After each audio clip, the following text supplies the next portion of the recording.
com essa oportunidade, né, convidado aí pelo Alessandro, e já falamos aqui agora há pouco, essas oportunidades nós que temos, a quem somos dados essa oportunidade, nós não devemos nunca deixar passar, porque, né, é parte do nosso trabalho no bem, né, e a gente tem que sempre agradecer por esses momentos, né? E, obviamente, conhecendo novos companheiros e novas ideias, né? Isso sempre tem um valor muito grande, a gente tem isso com muito carinho no nosso coração, esse tipo de coisa.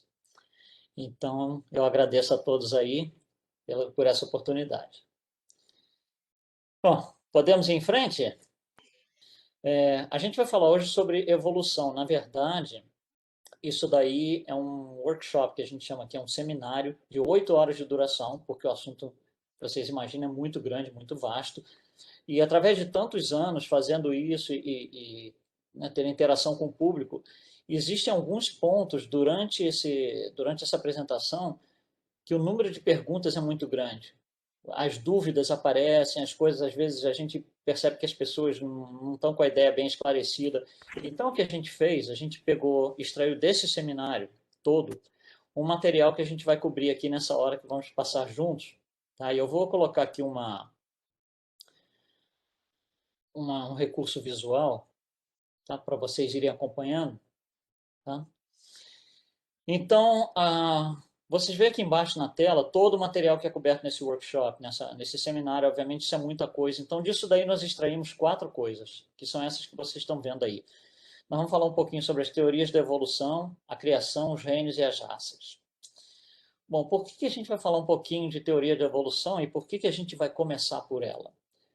Porque nós, apesar de sermos espíritas, nós somos cidadãos de um país, nós estamos no meio de uma sociedade, nós estamos no meio de uma humanidade, e existe muito essa coisa até hoje, esse mito e essa confusão toda em alguns setores sobre como é que fica a história do homem com o macaco. E a gente ouve muito, fora do espiritismo especialmente, é muito confuso. E a gente vive no meio disso. Nós vivemos no meio disso. Então, às vezes as pessoas chegam para a gente e perguntam assim, olha, vocês espíritas, como é que vocês veem esse negócio do homem, o macaco? E a gente precisa, acho que, ter uma solidez na nossa resposta. Por isso que a gente resolveu trazer essa ideia de quais são as teorias da evolução, que são explicadas aí para a população em geral, para a sociedade na qual nós vivemos, e como que nós espíritas, ou como que o espiritismo se encaixa dentro deles. Né? Porque eu preciso saber onde que eu estou nesse negócio. Como é que fica a história de Darwin? Como é que ficam outros é, naturalistas que trouxeram tanta informação sobre evolução de uma forma diferente, cada um da sua forma? Como é que a gente fica? Onde que eu, espírita, me enquadro? Então, esse é o trabalho que a gente vai fazer agora nessa primeira parte.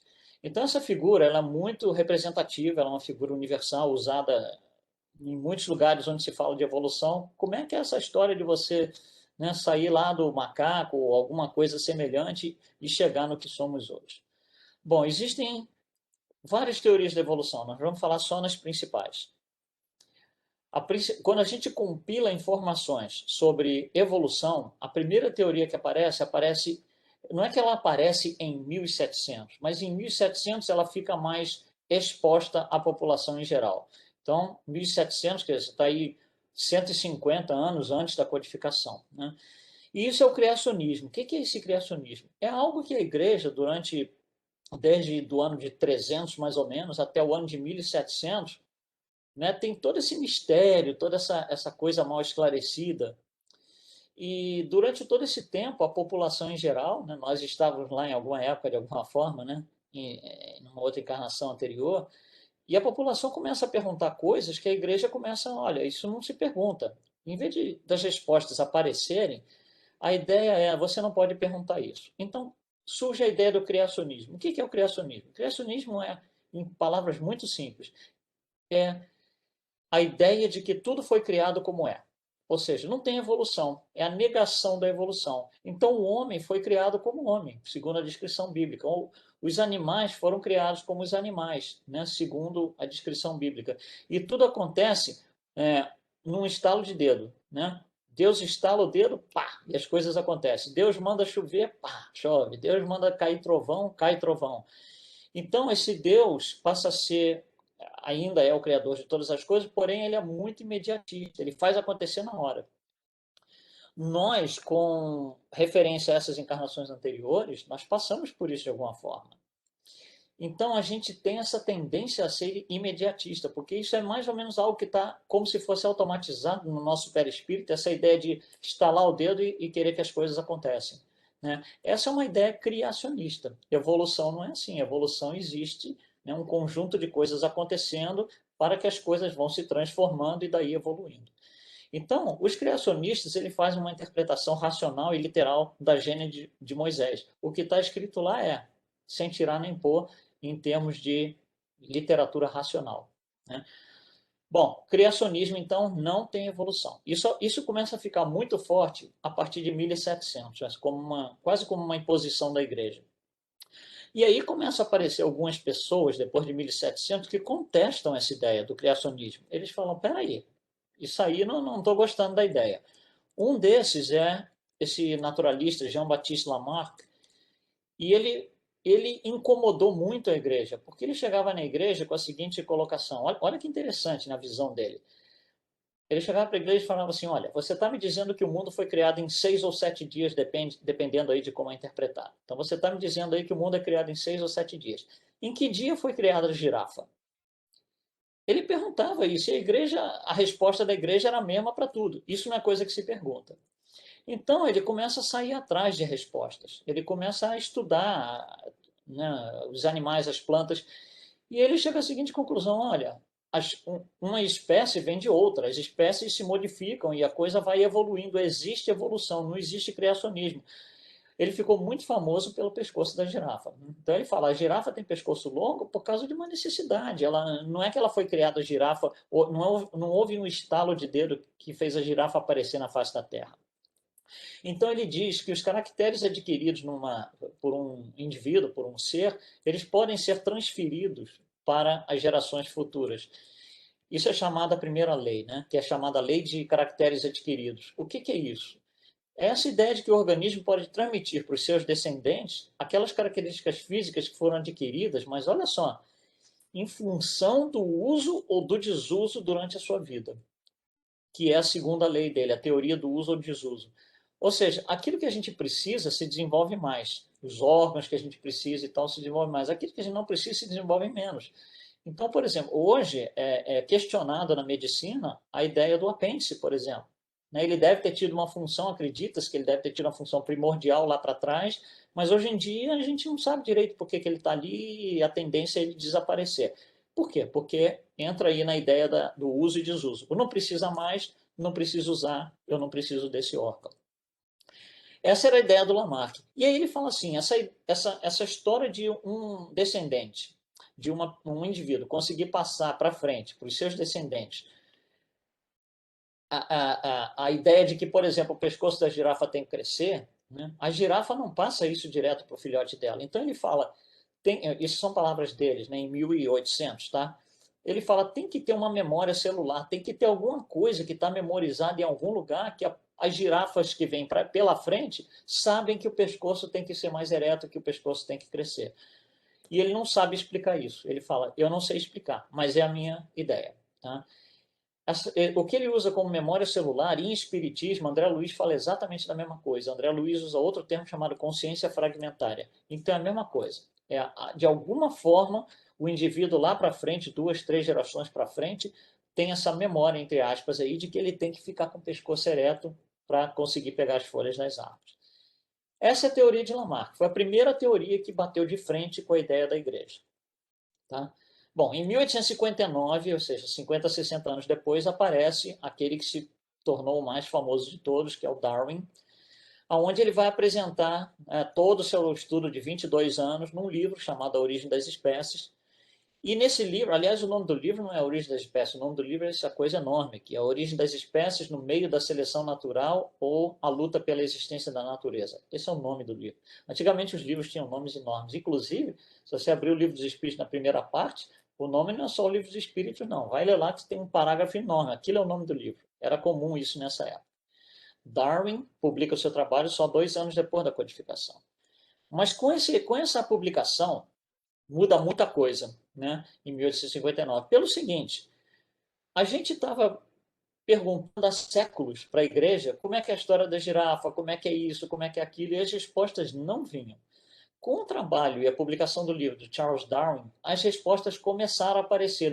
Ele não apresentou todas as respostas, aliás, ele deixa isso muito claro no seu trabalho. Ele fala: eu não tenho todas as respostas, mas o que eu tenho está aqui e apresento o seu trabalho. Então, algumas respostas começam a aparecer.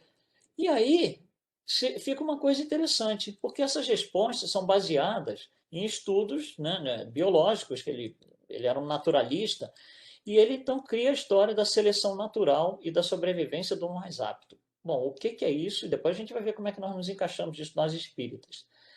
Então ele fala: olha, existem mutações que ocorrem por aí. E ele não consegue explicar essas mutações. Está lá na obra dele. Existem mutações. Essas mutações geram novas espécies. Então, as novas espécies geradas, junto com as espécies que já existiam, começam a se debater, porque a população vai aumentando, né? E a ideia da superpopulação traz a seguinte espinha dorsal de pensamento: vai faltar alimentos. Então, os seres vivos começam a ter que lutar pelos alimentos, os animais começam a lutar pelos alimentos. Então, tem espécies que vão se sobrepor às outras, algumas vão sobreviver, outras não. E aí a gente chama isso, baseado no seu trabalho, de a lei da selva. A lei da selva é isso: cada um está brigando lá pelo seu espaço, pela sua alimentação, né? Pelo seu território. E isso, então, geraria uma seleção natural. Algumas espécies vão se sobrepondo a outras, né? Então, certas espécies vão desaparecendo, outras vão ficando. Esse processo, tudo isso aí é o que ele chama, é a ideia central da seleção natural. Bom, então Darwin não consegue explicar por que as mutações ocorrem, mas ele sai com a sua teoria da seleção natural: espécies vão desaparecer, e no meio da sua teoria aparece algo que ficou conhecido como a descida da árvore. O que é a descida da árvore? É a ideia de que o macaco está lá em cima na árvore comendo banana, entre aspas, aí, um dia ele desce, vai andando e vira homem. Né? Claro que não é assim, mas essa é a ideia panorâmica da coisa. Então fica ali esse estigma, essa coisa do macaco virou homem, como é que foi isso?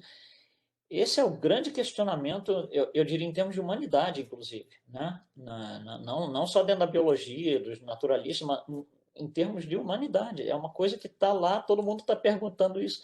Nós queremos as respostas preto no branco, nós espíritas temos essas respostas, já vamos falar nisso daí.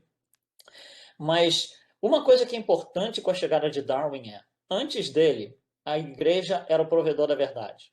Você não sabia alguma coisa, você ia lá no padre perguntar, você ia lá no bispo perguntar. Só que com o tempo, as respostas eram sempre a mesma, independente da pergunta. E a resposta era: isso não é coisa que se pergunte. Né? E aí a gente vai, puxa, começa a causar uma certa frustração aí, né? em não obter essas respostas. Quando Darwin chega e apresenta o seu trabalho, como eu falei agora há pouco, um monte de respostas começa a aparecer. Então, o provedor da verdade muda de mão, sai da igreja e vem para a ciência. O provedor da verdade hoje ainda é a ciência. Se você não sabe uma coisa, você fala assim: bom, estamos desconfiando disso. O que a ciência fala? A ciência já provou? Né? Então, nós temos, para nós hoje, em termos de população no modo geral, que a ciência é o provedor da verdade. Alguma hora vai ter que mudar, porque a ciência, tanto quanto a igreja, vai bater na parede. As respostas não vão aparecer, porque a ciência está num plano materialista. Então, algumas respostas não vão poder ser respondidas, não vão poder aparecer com o pensamento puramente materialista. Mas, por enquanto, né, a ciência é o provedor da verdade. Isso é uma coisa muito importante. A chegada de Darwin fazer essa mudança total e absoluta no pensamento da época, né? E se propaga até os nossos dias isso daí. 1859. Só que com a ideia de Darwin, Lamarck, a ideia de Lamarck que haveria uma evolução de uma certa forma, ficou meio mal contada. O Lamarck ficou meio desafiado a teoria dele. E aí, em 1882, aparece um outro que é o Weismann, né? O Weismann, quando aparece, em 1882, ele diz assim: olha, o Lamarck está dizendo que o pescoço da girafa passa de geração em geração. Eu vou provar que isso é mentira. O que ele faz? Ele pega vários ratinhos em laboratório e corta o rabo do ratinho. Os descendentes daquele ratinho nascem com o rabo, não sem. Aí ele faz. Então a primeira geração, né, nasceu com o rabo normal. Ele vai e corta o rabinho da primeira geração. Nasce a segunda geração com o rabinho normal. Idem a terceira, a quarta. E ele faz esse estudo por um período de 20 anos. Todos os ratinhos, aqueles 20 anos, sempre nasceram com rabo. Independente dos ratos dos ascendentes terem sido cortados. E ele fala, então, a teoria de Lamarck não vale nada, está errado. E nós compramos essa ideia. Então, nós abandonamos completamente, né, em 1882, a ideia de que Lamarck poderia ter algum fundo de verdade na teoria dele. Lembre, Lamarck é aquele que diz que o pescoço da girafa subiu por uma necessidade evolutiva. Mas essa teoria ficou para trás, foi enterrada a partir de 1882.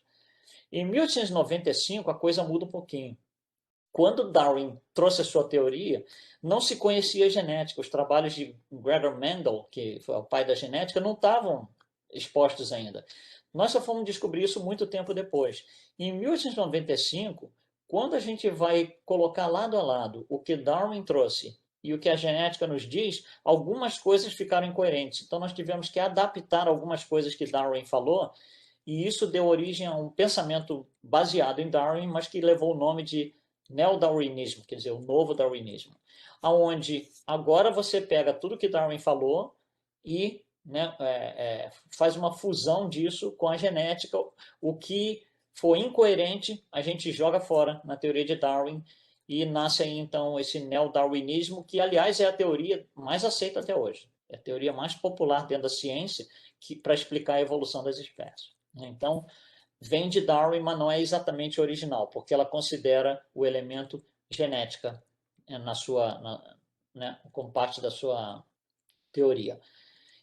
Então, aí nasce o neo-darwinismo. Em 1996, mais recente, aqui perto dos nossos dias, aparece uma outra teoria, que é a teoria do desenho inteligente.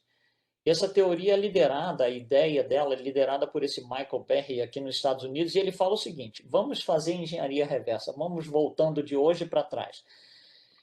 É mais ou menos como a ideia do átomo, né? Lá na Grécia Antiga, que a gente pega um pedaço de madeira, por exemplo, corta em dois, pega metade, corta em dois, vai chegar uma hora que você não consegue dividir. Aquele é o mínimo elemento da matéria. Você não consegue dividir, foi chamado de átomo na época. Ele faz a mesma coisa. Então você começa a voltar, da onde veio o homem, da onde veio tal animal, da onde veio tal. Chega uma hora que você não consegue explicar de onde veio lá para trás um certo ser vivo, por exemplo, né? Aí ele fala, tem que ter vindo pelo estalo do dedo, né? Tem que ter estalo de dedo aí. Então, ele fala que essa teoria ela tem uma complexidade irredutível, ou seja, chega uma certa hora que você tem que considerar que algo foi criado como é. Então, ela tem assim um quê de criacionismo. Ela não é uma teoria criacionista porque ela acredita em evolução, mas ela parte de alguns pontos que são criacionistas. É como se fosse uma fusão dos dois. Essa teoria foi muito famosa no final dos anos 90, início dos anos 2000, mas depois a gente voltou para o neo-darwinismo, novamente é a teoria mais aceita até hoje. Bom, isso aqui é o que a gente apresentou, são as teorias. E nós, espírita, onde que eu estou? Então nós temos criacionismo e evolucionismo. E o espiritismo, em que a gente acredita? Com qual que a gente vai? Com qual que se alinha com a gente? Para responder isso, a gente vai considerar algumas coisas. Primeiro, quando você olha para o criacionismo, é estalo de dedo. Estalo de dedo. Deus mandou, Deus fez, né? Isso é uma coisa que é quase que anti-evolução. Então, a gente pode eliminar o criacionismo. A gente não, o espiritismo não é criacionista no sentido de que tudo foi criado como é, né? A literatura espírita sobre evolução é riquíssima, muito vasta, muito grande, e explica isso em detalhes. Bom, então a gente sobrou para nós aqui o evolucionismo, onde a gente tem duas correntes de pensamento, né? O Lamarck e o neo-darwinismo. Lamarck, ele diz que a evolução acontece por intenção. A girafa teve intenção de ter um pescoço maior para poder chegar lá em cima das árvores e pegar as folhinhas que estavam lá em cima. Então houve uma intenção que fez o processo acontecer. Ele não consegue explicar como, mas ele observa isso. E já Darwin fala, olha, essas mutações que ocorreram para que as espécies surgiram foram por acaso. Isso aconteceu por acaso. Bom, então a gente tem que pensar qual que a gente acompanha aqui? Evolução por intenção, sem explicar como acontece, ou mutações por acaso? Olha só, essas duas teorias, elas estudam a nível material. Elas estão estudando o elemento vivo, o ser vivo, o animal, a planta. O espiritismo não estuda evolucionismo no plano material. A gente estuda evolução do princípio inteligente, no plano espiritual. Obviamente, para a gente estudar a evolução no plano espiritual, a gente precisa entender o que acontece na matéria, o que esse princípio inteligente faz, como que ele opera a matéria. Mas o espiritismo não é uma teoria materialista. Então, nós não nos alinhamos 100% com Lamarck, Darwin e o darwinismo. Nós, porém, nós trazemos os elementos que explicam as teorias dele. Né? Com os elementos espíritas, você consegue explicar que Darwin estava certo, mas as mutações não são aleatórias. Tem intenção. Isso é feito no plano superior. Né? A gente consegue explicar para Lamarck como é que as mutações, como é que a necessidade do uso é transferido de uma geração para as próximas seguintes, porque tem reencarnação e tudo mais. Então, olha só, como a gente está olhando aqui a evolução do princípio inteligente, enquanto eles estão olhando, né, e fazendo uso do ser vivo só. Olha que bonito que nos diz André Luiz aqui. Ele está falando do princípio inteligente. Através do nascimento e morte da forma, a forma é o corpo físico, né? O princípio inteligente sofre constantes modificações nos dois planos em que se manifesta, nos dois planos. Não adianta estudar num só. Razão pela qual variados elos da evolução fogem às pesquisas dos naturalistas, por exemplo, Darwin, por exemplo, Lamarck e tudo mais, por representarem estágios de consciência fragmentária fora do campo carnal. Consciência fragmentária é o que Lamarck falava de memória celular. Como que uma célula aqui sabe que daqui a 3 gerações ela tem que fazer aquilo de novo. Então, aqui está a nossa explicação, né, muito clara por André Luiz. A evolução não acontece só no plano material, porque se a gente for tentar seguir só a explicação no plano material, a gente se perde e vai criar um monte de lacunas, um monte de elos perdidos, como a gente vê por aí. Né? Então, como é que fica Espiritismo e Darwin? Darwin é incompleto. Nós não podemos dizer que está errado. Não é exatamente errado, está incompleto, porque ele mesmo coloca na sua obra, eu não sei responder a tudo. Quando você junta Darwin com o Espiritismo, aparecem todas as respostas, não algumas a mais. Todas as respostas. Então, o Espiritismo explica o quê? Ensina o quê? Evolução do princípio inteligente. Então, nós temos que voltar lá no começo. Como é que o princípio inteligente se desenvolveu? Nós vamos voltar lá no começo. A gente vai mostrar alguma coisa aqui nesse slide visual que parece que é muito complexo, mas vamos tentar simplificar o máximo possível. E aqui a nossa explicação preto no branco, a explicação espírita sobre o assunto. Nós sabemos que de Deus saem duas coisas. Né? Deus gera duas coisas, uma é o princípio espiritual e o outro é o fluido cósmico universal, no qual está o princípio material. Toda a criação, tudo, absolutamente tudo na criação, ocorre pela interação dos dois. Né? O princípio espiritual atua no fluido cósmico universal, onde estão os elementos ali básicos que são o princípio material, e ali a criação vai surgindo. Bom, esse princípio espiritual ele vai ter que aprender a mexer. Ele é criado simples e ignorante, ele vai evoluir.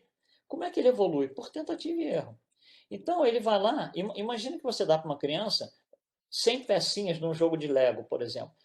No primeiro dia ela olha aquilo, não sabe nada o que fazer. Aí começa a botar a mãozinha numa, a mãozinha noutra. Uma certa hora ela vai falar: puxa, essas duas pecinhas se encaixam, que legal. E ela vai aprendendo na tentativa e erro. Acontece a mesma coisa aqui. O princípio espiritual vai ter que começar a aprender a manipular o fluido cósmico universal na sua forma mais básica possível e imaginável. Bom, qual é a forma mais básica do princípio material? Nós achávamos há muito tempo atrás que era o átomo. Depois viemos a saber que o átomo tem pelo menos 3 subcomponentes: elétron, prótons e nêutrons, e hoje em dia isso daí já é muito grande. Já são coisas. Elétrons, prótons e nêutrons hoje já são coisas gigantescas. Né? Hoje nós estamos estudando as subpartículas, que são lá os leptons, quarks e bósons e um monte de hadrons, um monte de outras coisas, que são os elementos básicos que nós conhecemos, não quer dizer que são as menores partículas possíveis e imagináveis, mas são as mais básicas que fazem parte da matéria. Né? Quem estuda isso é a física quântica.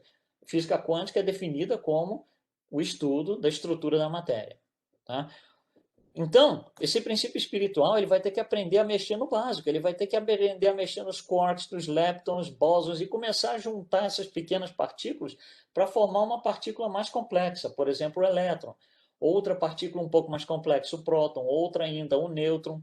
Depois que ele aprendeu a mexer com isso tudo aí, ele vai pegar esses prótons, nêutrons e elétrons e juntar para compor alguma coisa mais evoluída, que é o átomo. Você vê, a matéria por si só, os elétrons, prótons e nêutrons não se juntam ao acaso para criar o átomo. Tem um princípio espiritual fazendo isso acontecer.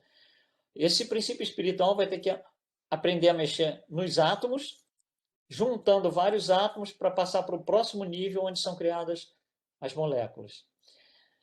Esse mesmo princípio espiritual vai ter que ir se desenvolvendo, juntando várias moléculas para criar algo que a gente chama de mineral, é onde começa aí o reino mineral, né? Então temos minerais de vários tipos, a gente já vai falar nisso um pouquinho. E aí depois esse princípio espiritual vai passar para o próximo nível. Bom, depois do mineral, qual que é o próximo nível? Esse princípio espiritual vai aprender a mexer numa coisa chamada princípio vital. O princípio vital por si só é um estudo muito grande, a gente levaria aí algumas horas, então a gente só vai mencionar, tá, hoje. Esse princípio vital é o que permite com que o princípio espiritual consiga infundir vida na matéria. Só depois que ele aprende a mexer no princípio vital é que começa a ter vida. Antes não tinha vida. E aí ele recebe um certificado de graduação. Ele se gradua, ele recebe um diploma, um canudo, e muda de nome para princípio inteligente. Então, o princípio inteligente, para nós, é o princípio espiritual que se desenvolveu a tal ponto que ele consegue manipular a vida. O princípio espiritual ele ainda está na matéria inerte, ele ainda está lá no reino mineral. O princípio inteligente já começa a fazer coisas mais complexas, ele continua interagindo lá com o princípio material, como antes, só que ele consegue criar coisas muito mais complexas. Né? E você começa a criar as primeiras formas de vida, lá o vírus, os elementos do reino vegetal mais simples, as células mais elementares, e vai se complicando. Né? Os vegetais vão ficando mais complexos, as células desses vegetais vão ficando mais complexos, até que você chega no limite superior do reino vegetal e você entra aí no reino material, no reino animal. E aí vai começar pelos elementos mais básicos do reino animal, lá as bactérias e amebas e tal, né? Dali, esse princípio inteligente, já está ficando muito mais inteligente, já está muito mais desenvolvido, vai começar a criar coisas mais complexas, organismos mais complexos, e esses organismos são criados, a gente chama isso de mônadas, ou mônadas celestes. Então, essas mônadas são conjuntos de animais que são criados. Por exemplo, você vai ter uma mônada de, por exemplo, caranguejos, mônadas de lagarta, mônada de peixe, mônadas de várias coisas. É porque esses animais não são individualizados, eles não têm o espírito individualizado, são grupos. Então você tem várias mônadas de todos os tipos de animais aí possíveis e imagináveis. E você tem mônadas mais simples e você tem mônadas mais complexas. Uma das mônadas mais complexas que tem é a dos primatas, onde está aí, né, os macacos, gorilas, orangotangos e companhia limitada. Esse princípio inteligente vai se desenvolver a tal ponto que quando ele chega nas mônadas, na mônada dos primatas, ele fala: puxa, agora eu estou pronto para me graduar outra vez, vai ganhar outro certificado de graduação. Né? E ele vai receber um nome novo, ele vai receber o nome de espírito. Aqui, né, tem um elemento de transição que chama-se antropóides, a gente vai falar nele já um pouquinho. E aí, o espírito é uma graduação do princípio inteligente, aonde esse princípio inteligente, que era uma mônada, uma coletividade, era como se fosse uma alma coletiva, ele começa, agora ele é individual, agora eu tenho que me sustentar por mim mesmo, agora eu tenho que ser responsável por aquilo que eu faço sozinho. Eu fiz, não é o colega que leva a responsabilidade e assim vai. Né? Esse espírito continua interagindo com o princípio, com o fluido cósmico universal, continua, para formar outras coisas muito mais complexas do que antes. O que vai formar aqui? Por exemplo, pensamento. Né? Por isso que a gente estranha, de vez em quando, Emmanuel fala pensamento é matéria. E você fala, mas como que pensamento é matéria? Olha só, se você precisa do princípio material para criar pensamento, ele é matéria. Talvez não no sentido da mesa, da cadeira, mas ele é matéria no sentido de tem princípio material ali. Sem princípio material, não tem pensamento, tá? E esse espírito vai criando outras coisas, vai criando perispírito, vai criando o seu próprio corpo físico e tudo na criação que a gente conhece aí. Esse espírito vai evoluindo. Isso aqui é um panorama muito genérico, em rápidas palavras, de uma forma gráfica, talvez, quem sabe facilitou um pouquinho para o pessoal compreender, do que é a ideia da evolução, o que está por trás da ideia da evolução. Né? Bom, aí a gente tem que fuçar um pouquinho nessa passagem entre reinos, porque a gente falou isso de uma forma muito, digamos assim, superficial. Por que a gente falou nisso aqui até agora? Porque nós descobrimos que as teorias da evolução não satisfazem as explicações que a gente precisa. O Espiritismo tem essas explicações porque ele estuda a evolução do princípio inteligente. E a evolução do princípio inteligente ocorre segundo esse gráfico inteiro que a gente está vendo aqui. Por isso que a gente veio parar nesse gráfico. Agora, se a gente olhar aqui, por exemplo, pegar essa parte que está em amarelo, um quadrado amarelo, isso tudo aqui é o objeto de estudo da ciência. Não é o Espiritismo que vai estudar isso. Não é o Espiritismo que vai estudar o reino animal no sentido, por exemplo, dos naturalistas, do que um Darwin fez. Não é o nosso objeto. A ciência tem várias ramificações que vão estudar tudo isso aí. Como acontecem as coisas. Tem lá a mecânica quântica, que estuda lá as partículas subatômicas, tem física, química, biologia, aí vai. Né? Eles estudam esse pedaço aqui. Nós, espíritas, estudamos o resto. Nós estudamos tudo aquilo que a ciência não estuda. Ou seja, a gente vai estudar a criação, o desenvolvimento aí do princípio inteligente, a moral, etc, etc. E aí vem Allan Kardec e diz assim, olha, não existe competição entre ciência e espiritismo. Nós precisamos um do outro. Talvez aqui nesse gráfico fique mais fácil da gente visualizar isso. Porque eu, para estudar o princípio inteligente, eu tenho que entender como ele interage com a matéria. Quem estuda a matéria é a ciência. Então eu pergunto assim, ô ciência, eu preciso da sua ajuda, porque eu preciso entender isso aqui, você já estudou, o que você descobriu? E a ciência, né, é a nossa forma, como a ciência é o provedor da verdade, ela é a forma que o Espiritismo tem de dizer, olha, o que está sendo dito aqui pelo Espírito, a gente está vendo o efeito lá na matéria. Então, olha a beleza da colocação de Allan Kardec, onde um se encaixa dentro do outro. Se encaixa não, um se relaciona com o outro. É dessa forma. A gente precisa deles tanto quanto eles precisam da gente. Né? Bom, então vamos falar um pouquinho dos reinos. A gente falou rapidissimamente sobre essa passagem do princípio inteligente pelo reino animal, né, reino vegetal. Vamos detalhar um pouquinho mais isso daí. Bom, partindo do princípio que para nós espíritos a gente não precisa considerar que o átomo não é o menor elemento da matéria. Para nós está bom, já é o suficiente, eu não preciso entrar nas subpartículas. Então, o menor elemento da matéria, partindo do pressuposto que é o átomo, né, ele está ali e ele vai começar, nós vimos que o princípio espiritual vai começar a manipular esses átomos, né, para formar a matéria. Vários átomos formam uma molécula, várias moléculas começam a formar os minerais, dos quais o mais puro, digamos assim, o mais complexo, é a ideia do diamante. É onde você teria o maior grau de purificação da matéria. Tanto que ele é todo brilhante, ele é opaco e tudo mais. Bom, todos esses elementos do plano material que a gente conhece estão lá na tabela periódica dos elementos. A gente às vezes fala isso, o pessoal bota a mão na cabeça e fala, não, isso daí é muito complicado. Sim, é complicado sim, mas né, nós estamos usando o conhecimento daqueles que estudam, que são os homens da ciência. Então, todo esse material está estudado e conhecido pela ciência. Bom, aqui então nasce todo um reino mineral. Só que esse reino mineral, existem elementos nesse reino mineral que são o limite superior do reino mineral e o limite inferior do próximo reino, que é o vegetal, que é onde já existe vida. Lembra do princípio vital, né? Esse elemento é o vírus. Não existe um consenso na ciência de que o vírus é algo que tenha vida. Não existe. Alguns cientistas acham que o vírus não tem vida porque ele depende de outras células, depende de terceiros para se alimentar e sobreviver. E outros cientistas acham, não, mas ele dentro dessa possibilidade, ele tem alguma capacidade própria. Então, isso é uma coisa discutível. Cientistas, alguns aceitam, outros não. Mas, de qualquer maneira, para nós, existe um elemento de transição para o próximo reino, que é o reino vegetal.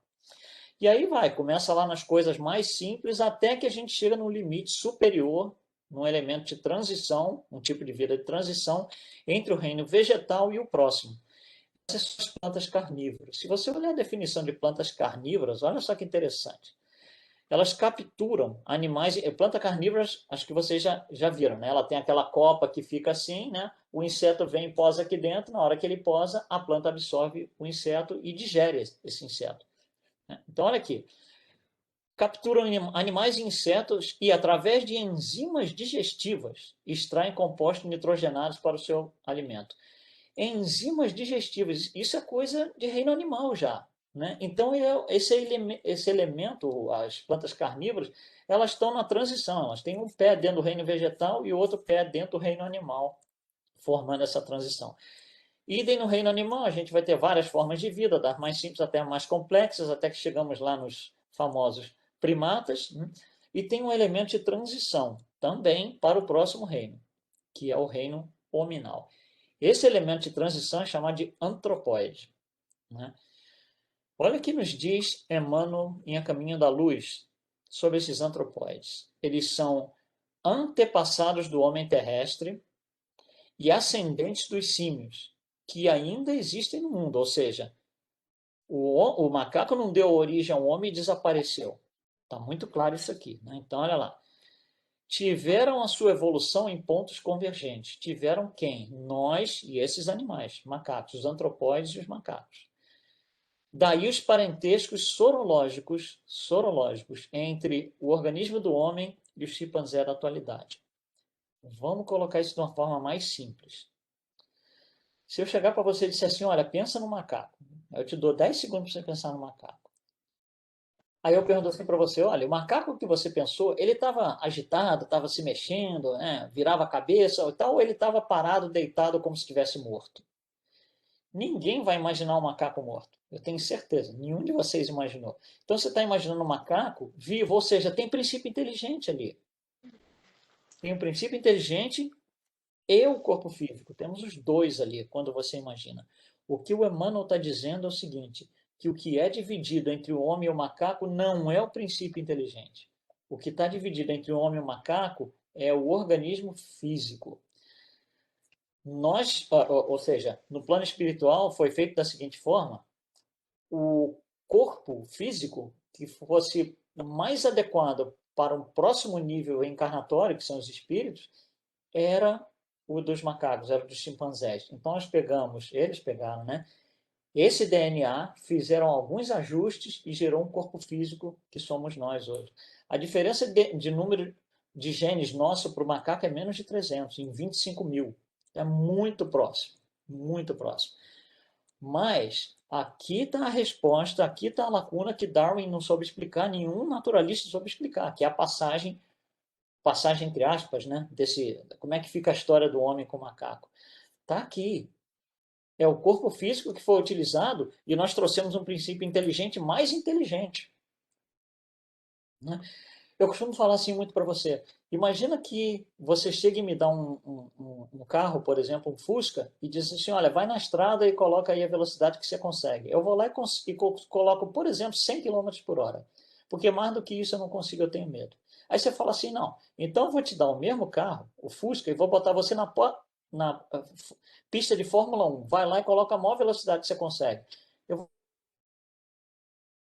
vou 100 km. A limitação não está no carro nem na pista, está em mim. Aí você chega e diz assim, poxa, você não sabe dirigir o Fusca. Eu vou te dar na pista de Fórmula 1 um carro de Fórmula 1. Aí eu vou lá e dirijo. A velocidade máxima que eu vou colocar no carro de Fórmula 1 é 100 km por hora. Eu não vou conseguir colocar 300. Porque a limitação não está na carcaça, está no princípio inteligente. Eu só consigo ir até ali.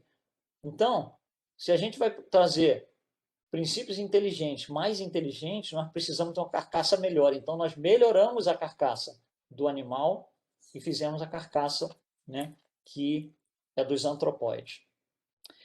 E assim é que é essa passagem, então, para o reino hominal. Esse reino hominal é a mesma coisa. Você tem, né, vários tipos de vida aqui, das mais simples até as mais complexas, né? Entrando aí na escala de espíritos que Allan Kardec nos dá.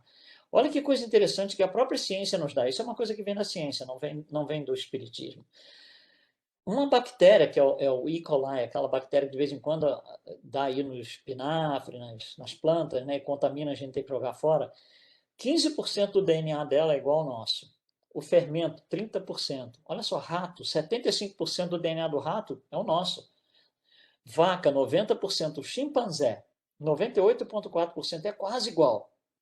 Nós com outro ser humano não relacionado por parentesco, 99,9%. E um parente, 99,95%. Então, aqui essa tabela demonstra evolução. Olha só como a coisa está evoluindo, né? Começou-se de um organismo, ele foi sendo modificado, até que chegamos onde estamos hoje, o nosso DNA. Essa modificação, ela vai ocorrendo fora do plano material. Isso aí que causa o elo perdido para cientistas e naturalistas e pessoas que se interessam pela área.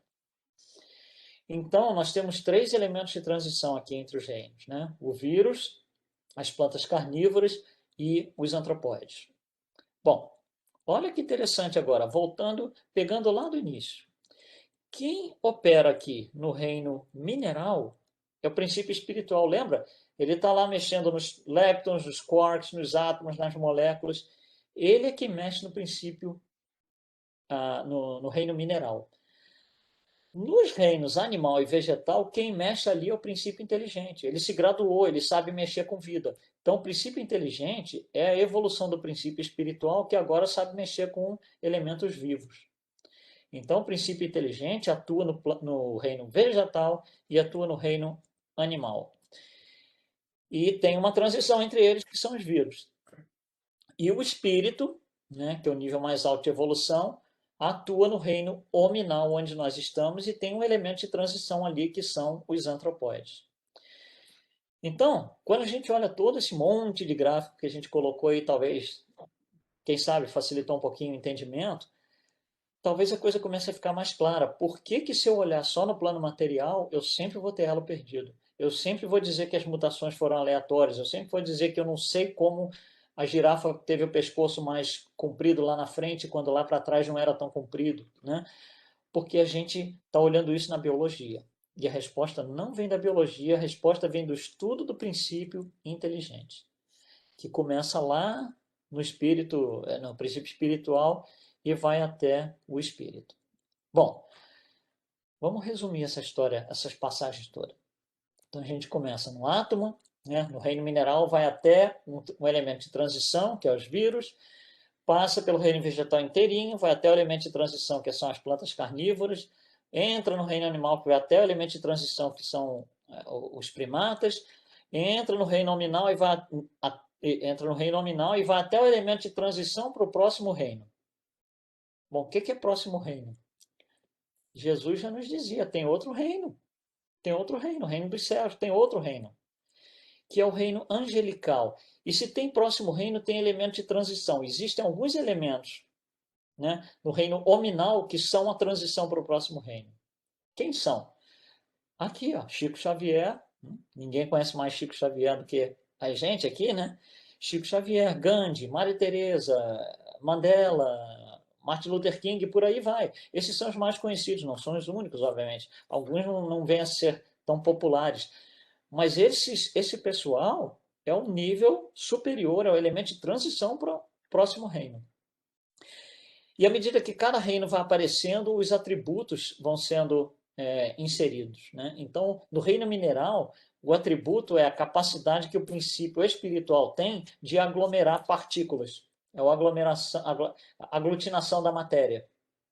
No reino vegetal, o que aparece é a sensação, né? A planta sente. Você pega, bota a planta num quarto todo fechado, escuro, bota uma frestinha de luz na janela, um pontinho, uma aberturazinha assim, ela vai crescer toda inclinada para aquele lado, né? Por causa da sensação, ela precisa do sol. No reino animal, o que chega é o instinto, né? Que está presente ainda no nosso reino. No nosso reino chega a razão. Às vezes a gente pensa, né? Será que a gente tem tanta razão assim? Porque fazemos tanta bobagem, né? Bom, de qualquer forma, Então está aqui a razão. E aí Allan Kardec nos diz, ele faz uma pergunta aos espíritos, que é 540, sobre a influência dos espíritos na matéria. No meio dessa resposta, existe uma colocação dos espíritos que é onde a gente também vê muita confusão, por isso, gente, que eu estou trazendo essa pergunta dessa forma aqui. Os espíritos nos dizem o seguinte na codificação: é assim que tudo serve, tudo se encadeia na natureza. Olha só agora a sutileza.